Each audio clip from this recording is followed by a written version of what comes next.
నారా లోకేష్ బాబు గారు మొన్న రోసయ్య తాత గురించి చాలా గొప్పగా మాట్లాడాడు. రోసయ్య తాత నాకు రాజకీయాలలో ఆదర్శం అని అన్నాడు.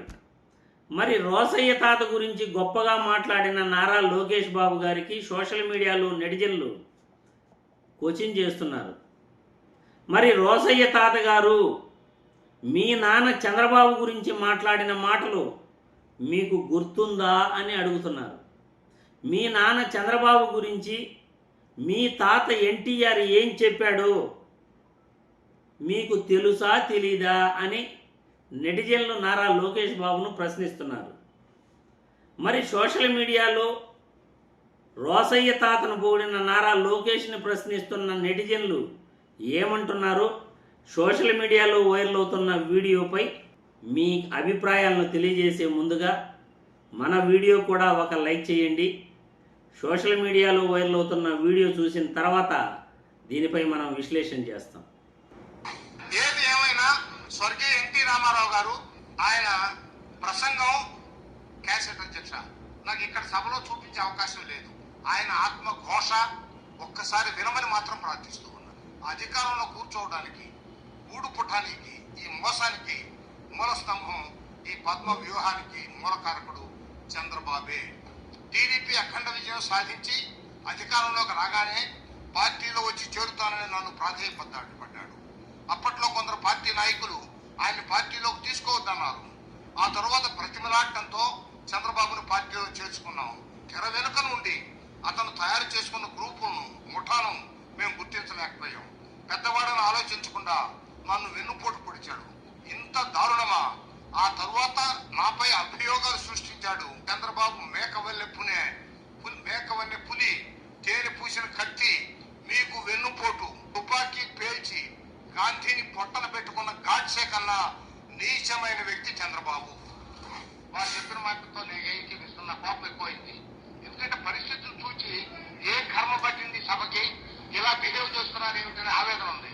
సార్, స్వర్గీయ ఎన్టీ రామారావు గారిని అవహేళన చేసే మాట పొరపాటు కూడా అనలేదు. నా ఉద్దేశం అది కాదు. వారెవరో నన్ను అన్నారో డ్రామా అన్నారు. సార్, నేను ఎప్పుడు జీవితంలో ఏ డ్రామా కంపెనీలో కనీసం వెనక కత్తి పట్టుకుని నిల్చునే పాత్ర కూడా వేయలే. కనుక నన్నంటే వారెవరో చెప్పారు వాళ్ళకు డ్రామా కంపెనీ, నేను ఆ మాట కూడా అలా నాకు తెలియచేయలేదు. సార్, నేను తెలివితేటల కలనైతే నేను ఇట్లా ఉంటానా? నేను కూడా నన్ను నమ్మిన రాజశేఖర రెడ్డి ఎప్పుడో ఒకసారి ఒంటిగా కూర్చోడు పొడిచా పని నేను కూర్చో ఎక్కేవాడిని.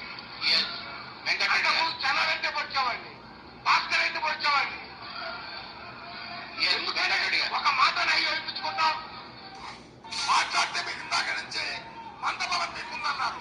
మందబలం ఉన్న వాళ్ళే రాజ్యం వేస్తారు.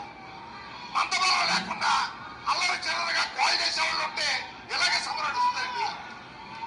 సంఖ్యాబలం లేకుండా కార్యక్రమాలు డిస్టర్బ్ చేయడం పనిగా పెట్టుకుంటే ఇలాగే ఉంటుంది. ప్రతిపక్ష నాయకులు చంద్రబాబు నాయుడు గారికి నా పట్ల ఉన్నటువంటి గౌరవాన్ని కృతజ్ఞత చెబుతూ ఉన్నాను. కానీ అధ్యక్ష, వయసులోనే పెద్దవాడిని, కానీ ఈ దేశంలో పేరు ప్రఖ్యాతుల్లో వారితో ఎన్నో వంతుంటాను అధ్యక్ష. నేను వారి రాష్ట్ర ముఖ్యమంత్రిగా కాదు, దేశ రాజకీయాలనే ఒంటి వేలు మీద గిరగిర తిప్పినటువంటి ఖ్యాతి కలిగినటువంటి నాయకుడు. చూశారుగా సోషల్ మీడియాలో వైరల్ అవుతున్న రోసయ్య తాత ఏం మాట్లాడాడో చంద్రబాబు నాయుడు గురించి గుర్తుందా నారా లోకేష్ బాబు అని నెటిజన్లు క్వశ్చన్ చేస్తున్నారు. నారా లోకేష్ బాబుకి రోసయ్య తాత ఆదర్శమట. మరి రోసయ్య తాత మాట్లాడిన మాటలు చంద్రబాబు నాయుడిని ఉద్దేశించి, అంటే నారా లోకేష్కి తండ్రి గారిని ఉద్దేశించి ఏం మాట్లాడాడో మరి ఆ మాటలు ఏమైనా మీకు గుర్తున్నాయా?